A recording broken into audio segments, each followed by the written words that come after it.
আল্লাহ তুমি আমার গুনাহগার উম্মতকে বাঁচাও। এই দুনিয়ার বুকে রব্বুল আলামিন সব নবীকে একটা করে দাওয়া মুস্তাজাবা দিয়েছেন, মানে যে দোয়া করলে কবুল হয়ে যায় সাথে সাথেই। দুনিয়ার সব নবীরা ওই দোয়াটা দুনিয়ায় করে ফেলেছে।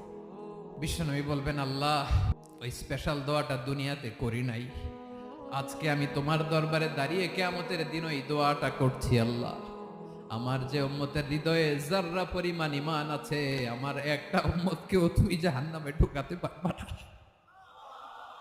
বিশ্বনবী পাগলের মতো একবার হাউজে কাউসারে যাবেন, একবার সিরাতে যাবেন, একবার পুলসিরাতের দিকে, একবার হাউজে কাউসারের দিকে পাগলের মতো দৌড়াতে থাকবেন, তার কোনো গুনাহগার উম্মত যাতে জাহান্নামে ঢুকে না যায়।